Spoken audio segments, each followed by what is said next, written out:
Lord, won't you buy me a Mercedes Benz? My friends all have Porsches. I must make amends.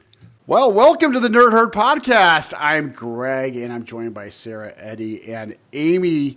And guys, this week, look, our numbers are not picking up. I thought maybe our YouTube numbers would pick up with Eddie being off last week. No such luck. Eddie, you're not the problem, clearly. So, should we go in turns like Duck, Duck, Goose until we determine who it is?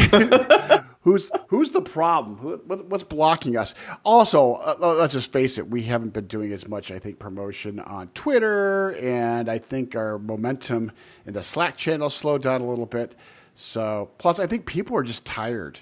You know, I think before the podcast, we were coming on just kind of doing a check-in with each other. And Eddie, one of the first things you said is, well, and you've been moving, so you've got that. You've got an excuse, actually. You moved across the country, so. I did. That is tiring. Yeah. That is. And then work's been super busy, too. Across, if you move down, I don't know. I think he moved it. Can you say across? He moved down the country. Well, it's from north to south. It just isn't east to west. Yeah, right. It's just the short way across. Well, and speaking of the South, for anybody who is watching the YouTube, maybe I'll take my hair tie back out as a lure for people. You know, there's this saying, the bigger your hair, the closer to God. Well, it's close to God season here in the South because my hair couldn't get bigger. Do it. Let's see it. All right. Take it down. Take it down. Oh my gosh, you have no idea. Like, I have such serious. Now that is a lion mane. It is a lot of hair. It's a lot of hair. Wait, is this because you haven't had a haircut in a while, or is this just because it's the season with humidity? Well, after I ran, I washed it and then I sat outside, and I don't know if that combination it absorbed like so much water, because I've added water to this just for all the people viewing. I've added water to that, and that is still what's happening here. So we're gonna restrain it so it doesn't like cause a sound on the microphone. You're protecting us by pulling that stuff back. It's bad. Okay, very good. There we go. Well, maybe you can make a GIF out of it. I don't of your hair going back and forth. Oh yeah. Yeah. Well, clearly, apparently, and again, I don't know if it's GIF or GIF, but I've been always saying GIF. So Facebook bought GIF. GIF. Well, are you please. GIF or GIF? Are you team GIF or GIF? I'm not. I like peanut butter, but GIFs are not peanut butter. I agree. So Facebook bought Giphy this week. And I honestly, a lot of people made a big deal about this on social media and other things. I'm like, okay, what's the big deal? It's if they bought it for $1 billion, that probably would have been a big deal. I think it was $400 or $500 million they were acquired for, which I thought is still kind of a lot for a thing that makes animated GIFs. But then I dug into this a little bit, and I didn't realize like all the stuff how Giphy makes GIFs and how they're wrapped and packaged.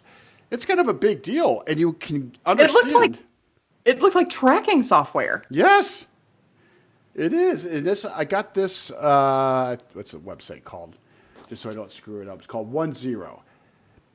And this comes from, it's a Medium blog, and it kind of goes into some details about what Giphy does. And I'll just read this verbatim.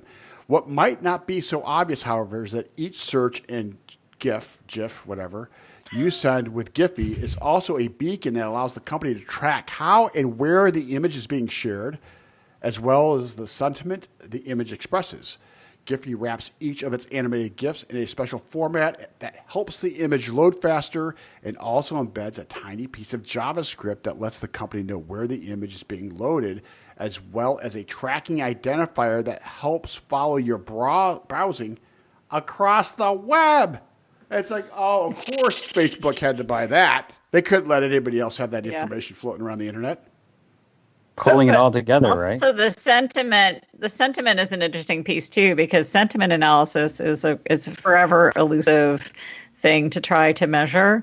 But GIFs are kind of a perfect solution to that, I think, because it's really hard for the robots to understand sarcasm and other kinds of attitudes in text and to miss the point entirely. But GIFs are a little bit easier to read in terms of tone and mood.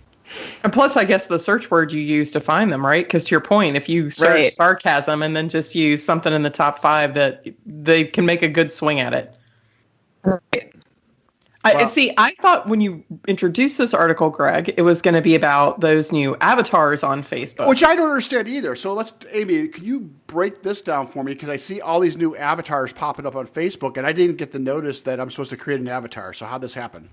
I think it's some sort of viral campaign where people are probably high volume users or high count followers or who knows. And then you see someone and you click on it, you're like, oh, I want to make one. But I fell for this last night. Is this bored. A Facebook thing or a third party thing? On Facebook, within Facebook. But because it's within Facebook and they do some face recognition, Facebook, hello, I thought I was going to be able to click and it would guide me to the promised land of a little avatar that looks like me, because my Bitmoji looks a lot like me, big hair included. The avatar, I couldn't get my face right. They have a lot of skin tones. They've got a lot of eye shapes. They've got a lot of choices, a lot of body types, but somehow I can't get my face right. So I spent way too much time, long-winded story to say, you've got the freaking technology, Facebook, AI me, like, shit, tell me what I'm supposed to look like. You're telling me I need to buy a dental floss bathing suit if I'm working out. Can't you make an avatar that looks like me? Well, that has a bathing suit? Thank God, no. I put myself in a hoodie and Adidas. But yeah. But make my face look like me. Come on. So I have to click on yours and it'll prompt me to make mine? Is that how this works? That's how I did it. I couldn't see a easy path to it without like clicking on a friend's. Maybe I don't want to click on a friend's. Go ahead. Is this just them trying to drive up engagement, like, or is there really any purpose to that? You tell me, Eddie, as our security expert. Already, I'm feeling stalked by my ads. I have shared a Giphy or two in my life, so now I'm really feeling concerned. So add to it. It seemed like one of those little Facebook games that's going to turn dark. It's real quick, right? Yeah. Well, we're not going to introduce the AI features yet because that would be a dead ringer for the fact that we're trying to completely, analyze who you are and have all that data. So we'll hold off on that. That's coming next week, next release. I kind of want to. I heard a great anecdote today. Speaking of, where did I hear this anecdote? Oh, I think it was on Reply. Was it on Reply All? Now I'm forgetting where I heard it. Oh, I think I heard it from my son, actually, which is that people who are getting tired of Zoom meetings are now like getting their team meetings together in like Red Dead Redemption 2. And they're just like meeting up at a campfire and having their scrums, like, and then every once in a while someone will be like, hey, was that gunfire? Or like, oh, I got to go take care of this coyote. And I was thinking, like, I really want to do that. Like, I really just want to, I also have this Zoom fatigue. I really want to just get together with my team as an avatar in some other, speaking to, like, we talked about Second Life towards a few episodes ago, but like something like that or maybe just on, whatever it is, what the heck is that game Animal called? Crossing. Animal Crossing. I said Animal Planet. We should get together in Animal Crossing and have our meetings on somebody's island. Don't you think that would be great? It's funny you say that because I forget who was doing it a couple weeks ago. There was a kind of not a webinar, but a kind of a virtual meeting that was being set up through in Animal Crossings, like coming to our island. They had this all themed out. I wanted to go to it. Corey Quinn was a part of it, and some other folks were. I thought it was very clever from a marketing perspective, but I was actually kind of working, so I wasn't able to join it. Doing real work, right? Right. But I'd much rather be on an Animal Crossing island, shaking it up with industry. That would make customer meetings more interesting. Oh my gosh, WebEx after WebEx after WebEx. That would be so great, just to see what kind of you can learn a lot about your customers based on the avatars they've designed for themselves. Instead of going to the general store, you go to the IBM shop, and there's Ed to help walk you through your decision-making process. Yeah, and then can't you I wonder if you could offer to trade them things of value in Animal Crossing in order to get do you like some beets? There's 3 cherries. Can I get some cloud storage? Exactly. We'll be 10 seconds away from an ethics policy and update. We'll all have to Right. go to a training about how you Right, can't right. have too many bells or God knows what. Like Right. to You drink. can only give like one cherry per customer because after that it's a violation of the ethics policy. Unless they're public sector, and then no cherries can be No. exchanged. I mean, nothing means anything anymore anyway. I think we should all just give up and meet each other at games. It seems perfectly appropriate at this point. Just don't share a Giphy, because now Greg has totally scared me.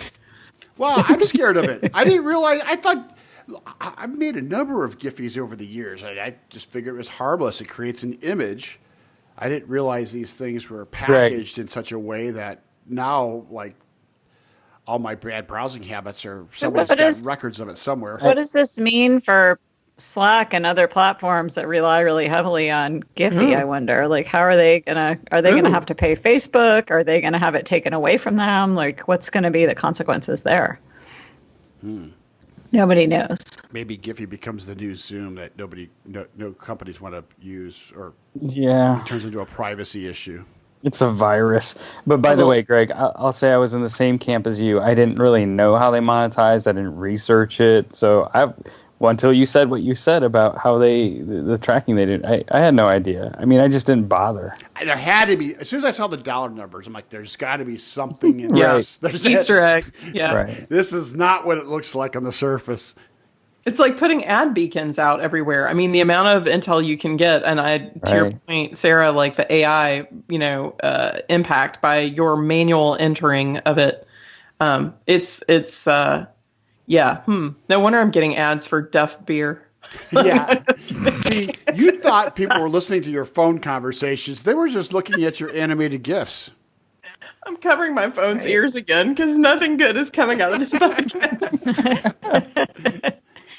Duff beer and string bikinis. It's a perfect combination. Yeah. Oh. Probably some Miss Clairol, something for the. We'll just keep using the phrase "big hair and string bikinis," and just every week, Amy's going to check in with us on the ads that pop up on her phone.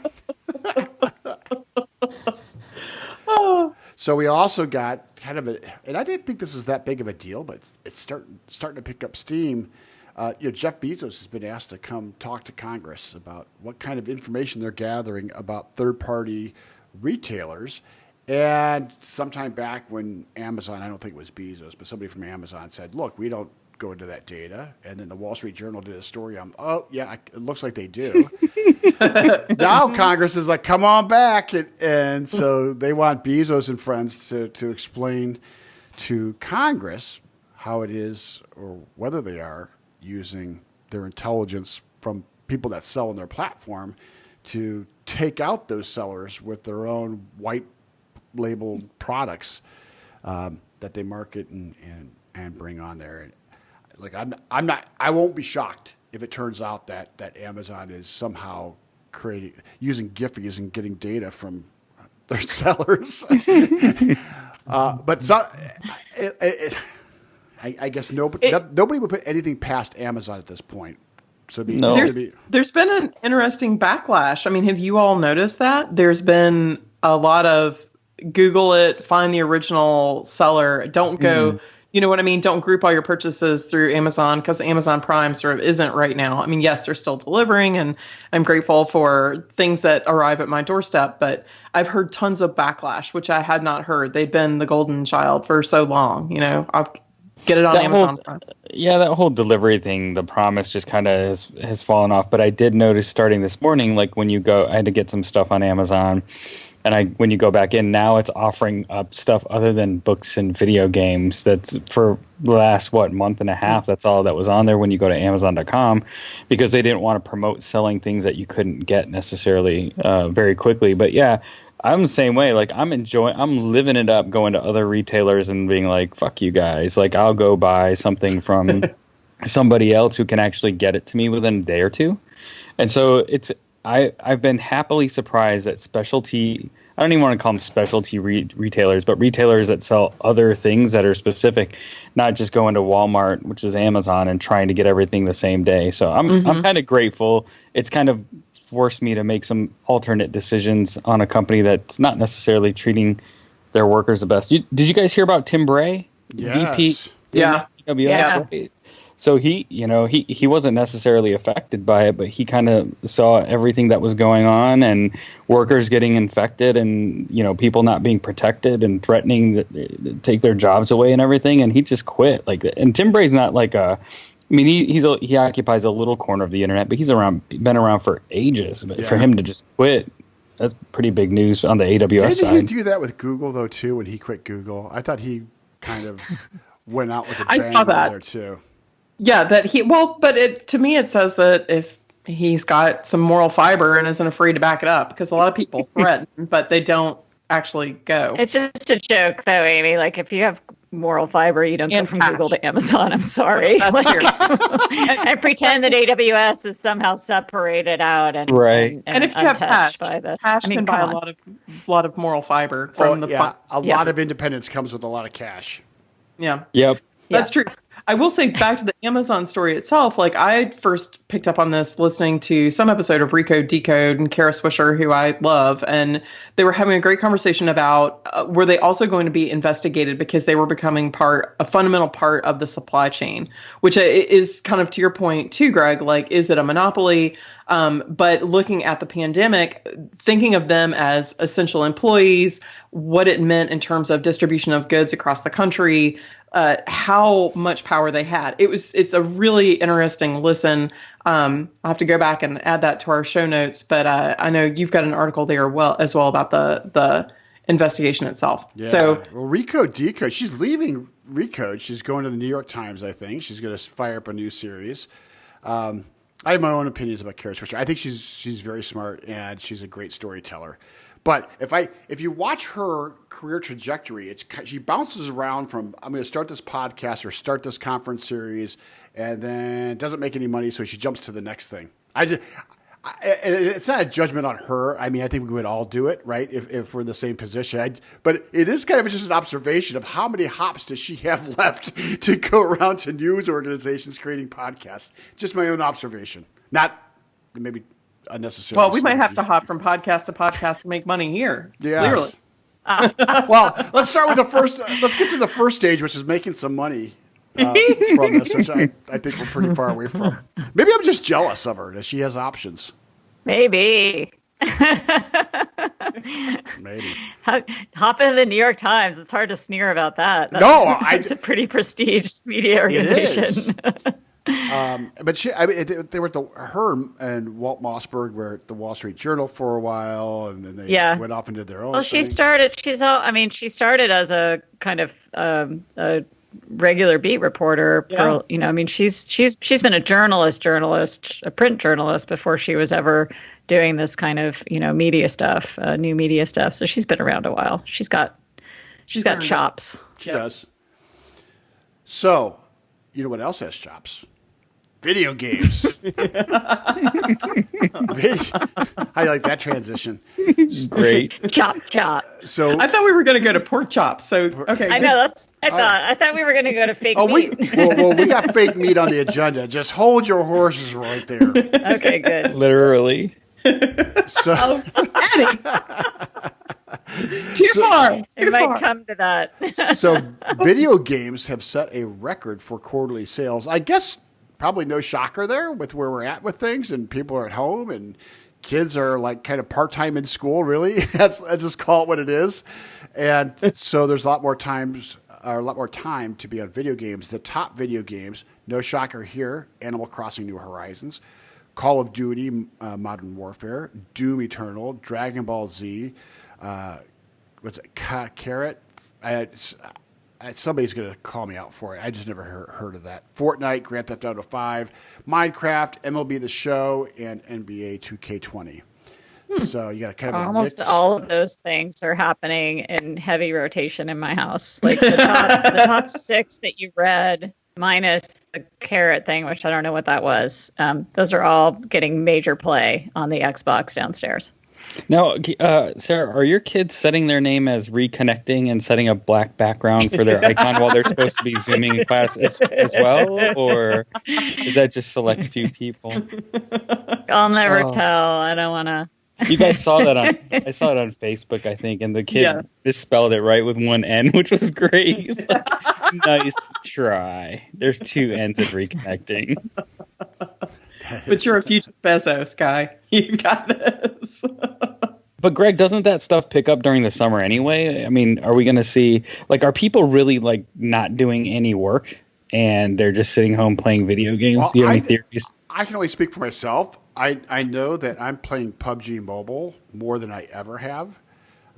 That's kind of like a, Call of Duty Modern Warfare. It's a mobile. Sure. It's a first-party shooter game. Yeah. And I use it. I don't care about my scores. I'm just out there to see how many teenagers I can off in a 30-minute game. I've been So Sarah, you might want to check downstairs to see. Yeah, Greg. They're not playing PUBG Mobile. They're playing. You should meet them on. You should meet Eli on Dragon Ball. That's a major thing going on, and all of them, all of the above. I have no idea what PUBG. Dragon Ball even is. I have to figure this out. You can do it. App of the week for you. Yeah, Craig's app of the week is Dragon Ball. No, I just play. I'm pretty simple. I just have PUBG Mobile as the game. I used to play Risk. Remember the map game Risk that used to play in a board game when we were kids? I play that occasionally, but that's Like electronically, is it multiplayer? it is. But I don't think it's not online. At least I don't think it is. Okay. So I just play, with an AI with a Well, bot. I'll tell you. Eli is college age. He's not enrolled in school right now, but he's college age. All his friends are college age. Everybody is, the ones who are still, in school are not in class all day anymore for obvious reasons. And so they're all just hanging out. I mean, this is also their way, and you know this, but this is also their way of socializing and hanging out together. So they're just on there all the time, but mostly it's like a chat room where they happen to be playing a game together, but they're all just like socializing and talking to each other. But everybody's doing that. Multiply that by a million, and it's college kids, high school kids, but also people out of work, people who are furloughed, just everybody. Adults in tech marketing firms. Adults in tech marketing firms. I was going to say, too, the other thing that I read is that there's been an uptick on the popularity of those movie watching syncing services. And I'm just thinking, where the fuck have you guys been for the last 7 years of my life where I've had to spend time between cities? And my wife and I, back in the day, it was, okay, ready? 1, 2, 3, press play. And then we would watch a movie together. And now with, thank goodness, COVID-19 has brought a way to bring people together and watch movies at the same time. Yep. Good Lord. You got a really good point. Like when the movie industry was kind of dying and people were trying to figure out how to replace the cinema experience, that would have been, you can think of a million add-ons with that, right? Yeah, like people never thought. I don't know. I guess the whole meta point of this all is that it's bringing more advanced functionality in terms of how we connect online versus before, right? All right, let's talk about some meat. What's this guy? What's Guy Fieri up to? Did you mention this last week? Well, I was carrying on about my respect for Guy Fieri because he is raising a lot of money. His Diners, Drive-Ins, and Dive series obviously highlights some of the most vulnerable of the restaurants when we think about who's going to be able to make it out the other side, because those are the sorts of places that have very thin margins on their best day, much less on a worse day like this. And he has, like it, crazy sunglasses on the back of his head, over the top, ridiculous. It's nice to see nice people do nice things. So that was my last week. I don't know how he's going to feel. I've not met and asked Guy Fieri how he feels about fake meat. He's always chomping into like a massive burger with like 2 avocados and Definitely does not seem on brand for Guy Fieri. No, veggie burgers are not in his wheelhouse. But plant-based meat is exploding. It's up 264% since March. And look, I'm putting a stake in the ground. I'm blaming Amy for this. Steak. the puns. You're terrible. Like that? What kind of steak? A plant-based steak. And I've not had. I'm probably the only person on the planet that's not had one of these fake hamburgers. Have you eaten these fake hamburgers, Amy? I think you have. Didn't you mention something about using it? I have my kind of take on this. I've had some of the Beyond Meat and some of the Impossible stuff. It almost is too burger-like. I think they are fine for folks who are looking to flat replace meat with something that is meat-like. Because it's like two different ways of thinking, right? You either try to do meat replacement and imitate what you've lost, or you let vegetables kind of do their thing and be their very best. So it's a difference between trying to make something into like a burger or putting portobello mushroom on a bun just because you like to eat things on bread. Right? And health-wise, it's a night and day difference between those two approaches, like night and day. Yeah. Yes. What do you mean night and day?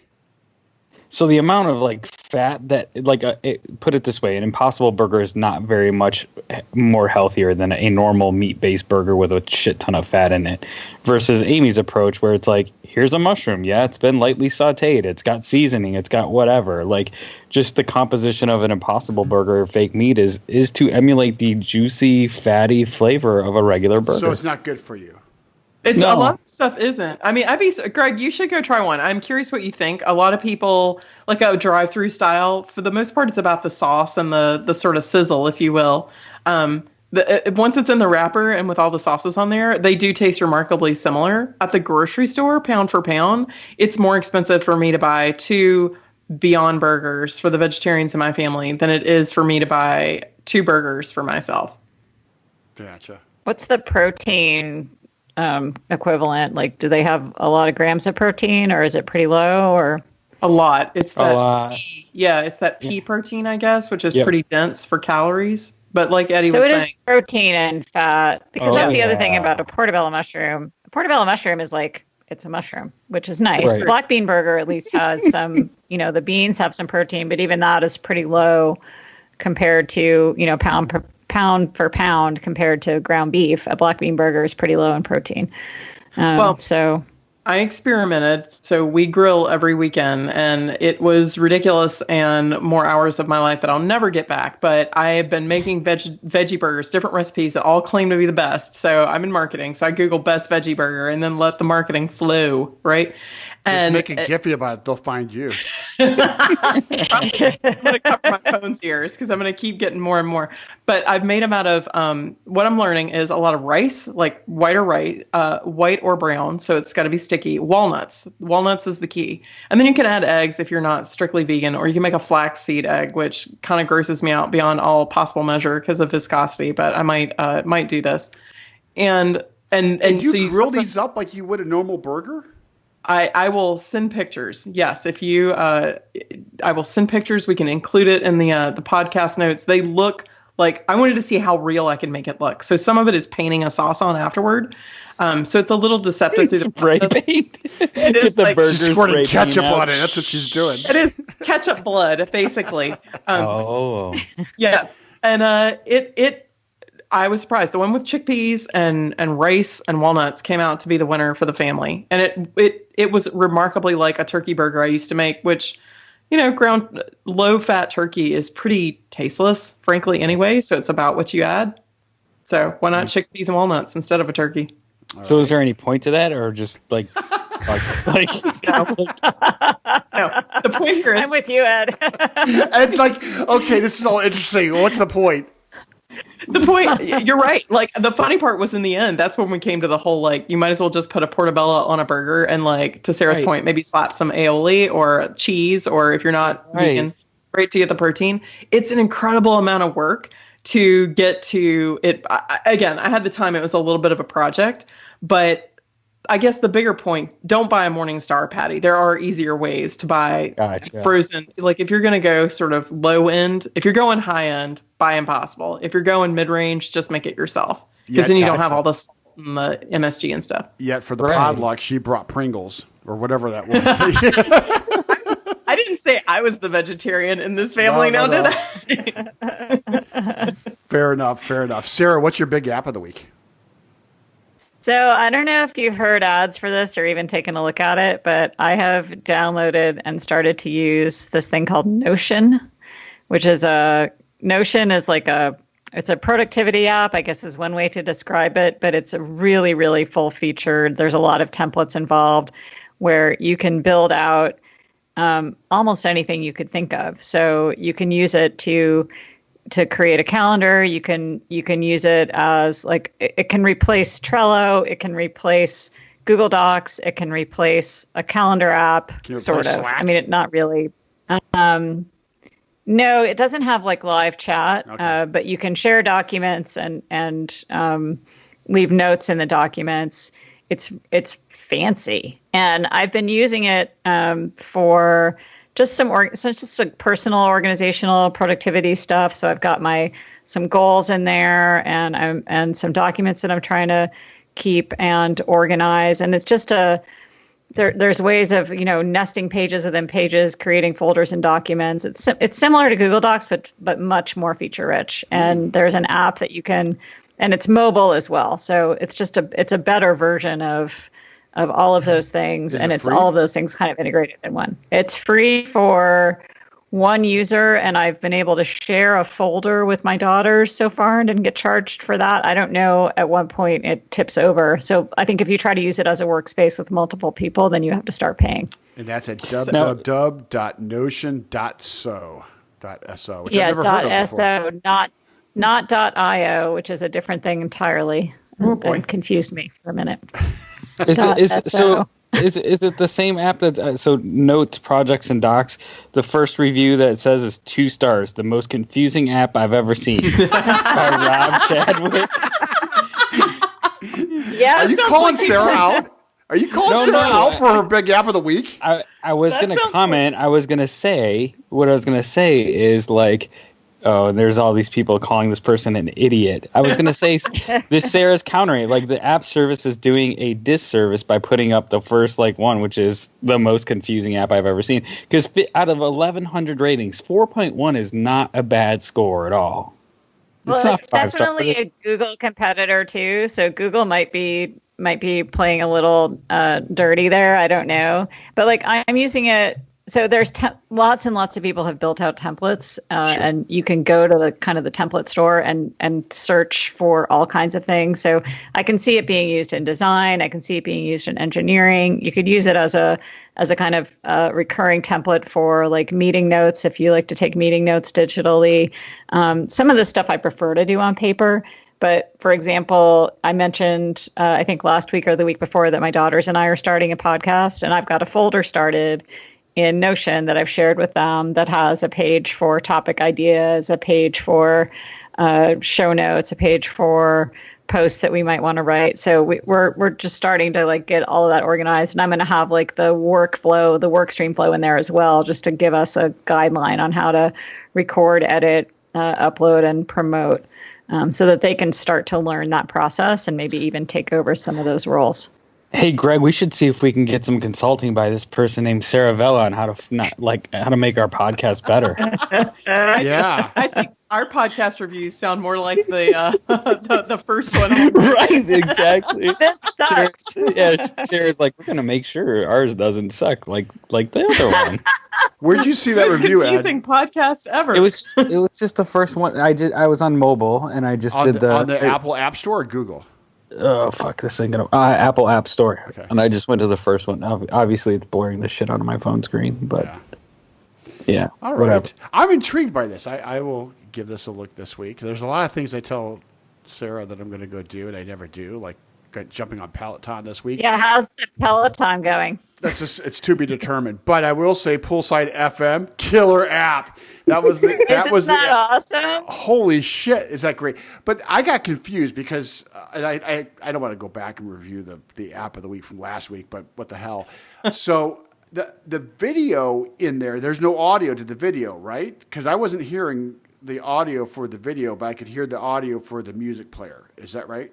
There's a music player, and then there's a separate video that's just looping, and it loops through a bunch of different videos from the 80s that they've, I think, strung together.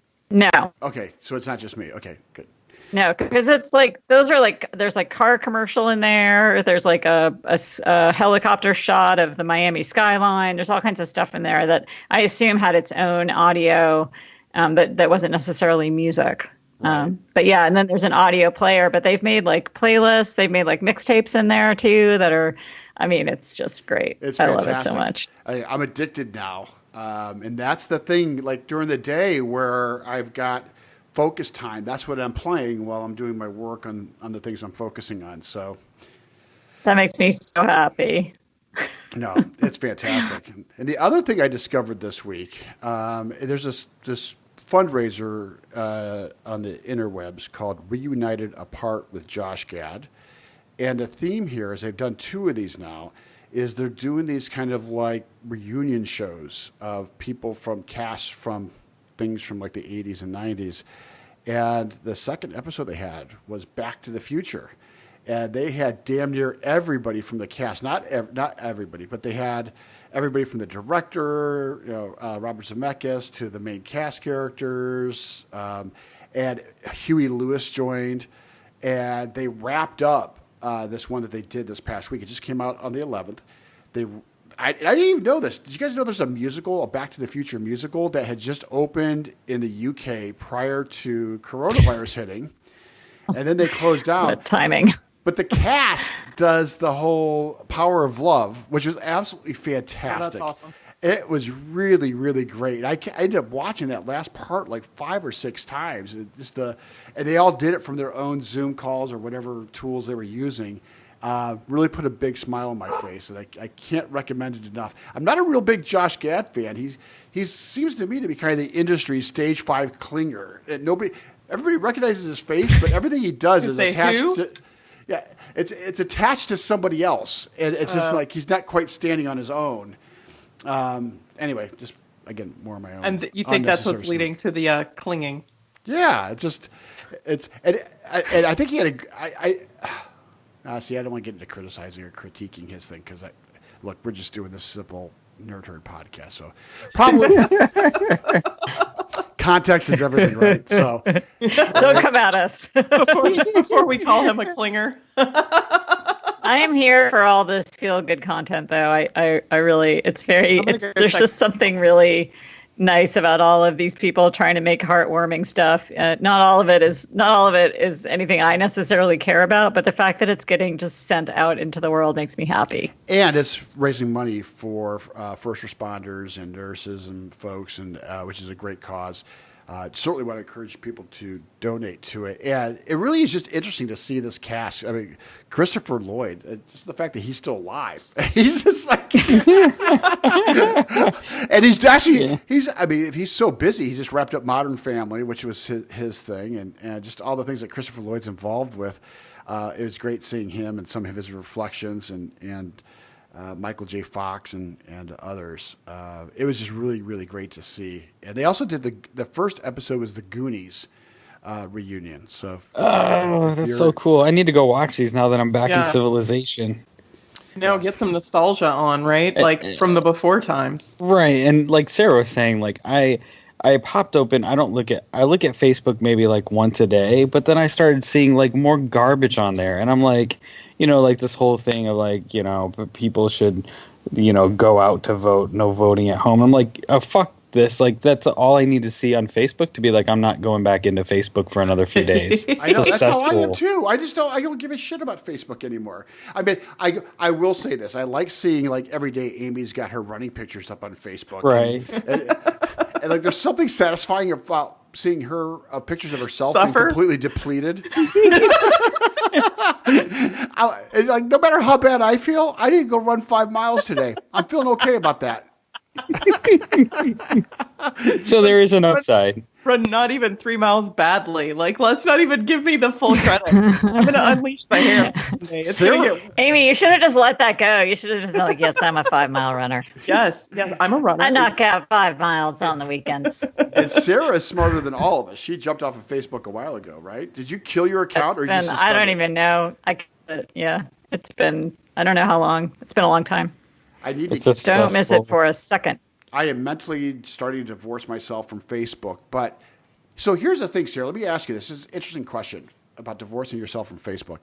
So the one thing that keeps me connected there is there's like of my and first of all, I use Facebook as kind of my walled garden, my safe space. It's not publicly accessible.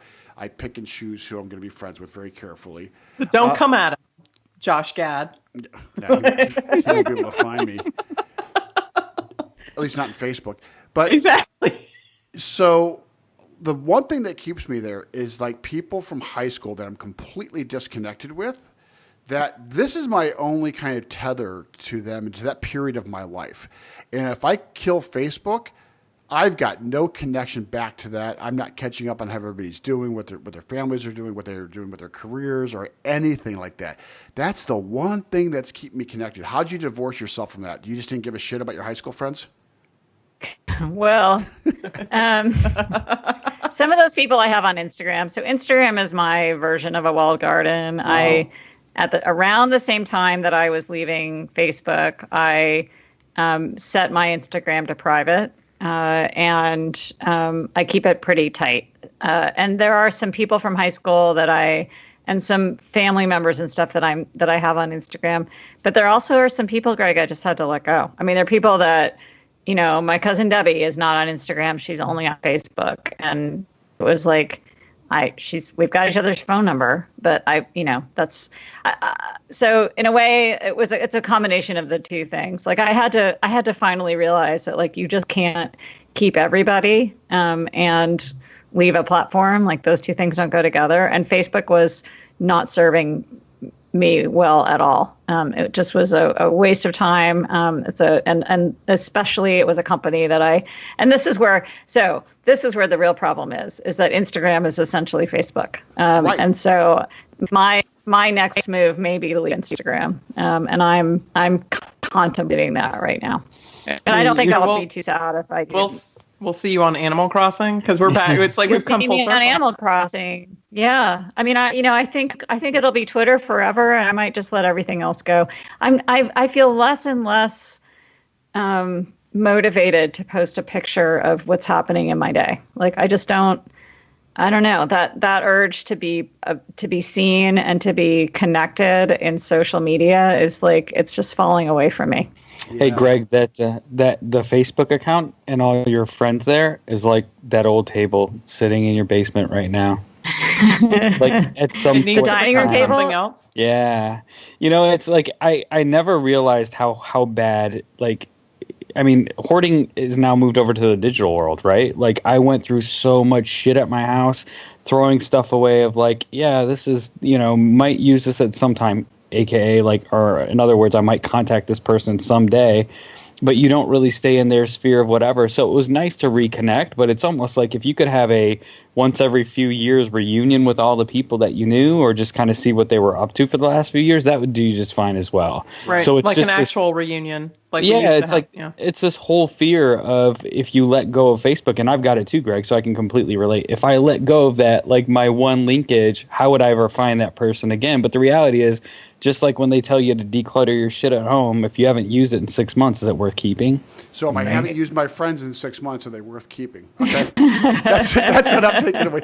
And by the way, Ed, you noted your move on Facebook. I even made a comment. Hi, Ed. Yeah. Got no response. Yes. You just, because I'm going to guess you posted that and walked away. I did. No, I posted. So that's the only thing that I use Facebook for. And funny enough, Facebook's algorithms, I don't engage much. But as soon as I did the move, like everybody who's like, I haven't seen any of your shit in like whatever, it's because I don't post. I'm not active there, right? So they don't really know what I'm up to. But I posted the major life milestone. But yeah, I saw your post. I was in the middle of driving or some shit. I saw it. I didn't care. Saw it. So, Sarah, what was the process? And I don't want to obsess on this, but it's top of mind to me, and I'm sure a lot of other people. What was your process of this digital decluttering? You just rip the Band-Aid off? Or you ghosted. Yep. I didn't want to do a whole, I'm leaving. Here's how to find me. I mean, just all the drama around that. I just left. If the relationship matters enough, then that person will find a way to find me, or I'll find a way to find that person. And if not, if you love something, set it free. So did you completely kill your Facebook account or only suspend it? Yeah. Just I killed it. Yeah. And the key to that is once you kill it is to stay away from that website for like forever, because you could accidentally, like the second you accidentally log back in, it resets the clock on you.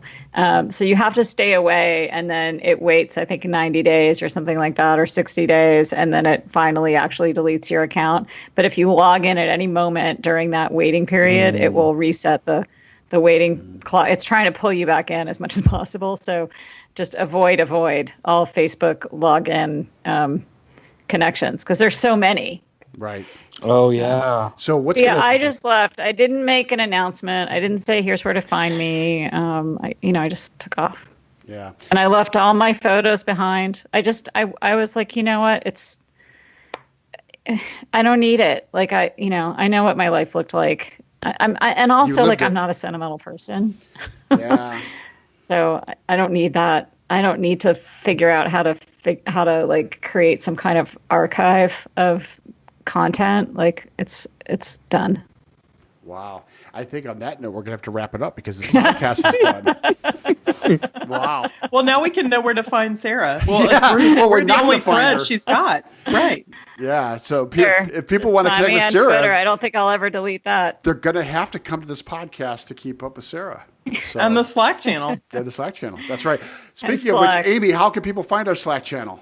Oh no, I shouldn't have said that one. Bit.ly something nerd herd podcast. I never remember that one. So hard for you. I don't know because I have other things in my mind. bit.ly/nerdherdpod. Yeah. Eddie, I see you got your dog there with you. How can your dog find our video stream? And fruittroop.com? No, what is it? It's God damn it. Nerdherd.tv. That's it. That's the dog's attacking Ed. And That's Sarah, the cutest. how can people stalk us on Twitter? Nerd_herd_pod. Fantastic. Nailed it. All three of you nailed it. And I don't think I have any responsibilities as far as... Amy did not nail it. No, by the you way. nailed it. Amy didn't. Amy gets the total loser star today. No, Greg, you do. You have your job this week. And how can people rate our podcast? They can go to iTunes and leave a 5-star review for Nerd Herd Podcast at Apple Podcasts, iTunes. Whether you use iTunes or not, go there and fill out a review. Even Very if it's good. the most confusing podcast they've ever listened to. That's right. All right, everybody. Thank you for joining us this week, and we'll see everybody next week. Bye. See ya.